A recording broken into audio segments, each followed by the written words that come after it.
There is a lot of shame and anger in my body and thoughts. I try to go into the shame in my body when I think of the situation. The fear of the shame comes from the thought that I am not being good enough and that other people will see that as true. So the answer for me now is to keep feeling this discomfort and vulnerability. I realize that it is not the person I'm afraid of in that situation, but I'm terrified of the feelings of shame. Shame is very difficult to deal with. It makes me want to hide from the world and not dealing with people anymore.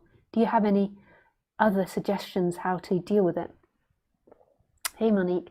So yeah, that's really great that you feel it in the body. So trying to identify the places where it arises. Often shame can be in the heart or the solar plexus, but it could be anywhere. So identifying it when it's rising and when there's a trigger point, and then you can oscillate between times when you go into the shame and feel it, and then times where you move your attention back to presence, so back to this moment, so not going into it. So those are two things that you can practice with, knowing that there's nobody that practices and there's nobody that's doing that. Like, who is doing that? That's a functioning that's happening. And then you can also explore where that comes from. You can also look at your family line, like what you were taught as a child, how you were brought up to think and believe, and your relationship with your family.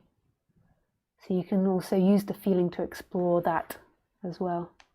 That would be my suggestion. And then listening to non-duality and realizing that's not who you are. You are not someone that wants to go and hide. You're not somebody that isn't good enough. You're not somebody that's failed. Who you are is this moment. That's not you. That's not what's watching. That's appearing in watching. That's appearing in consciousness. That's not the limits or the bounds of you. You could also look at, in that, what's underneath shame, because more than likely it's a fear of death underneath. That people will kick you out and that you'll die all alone.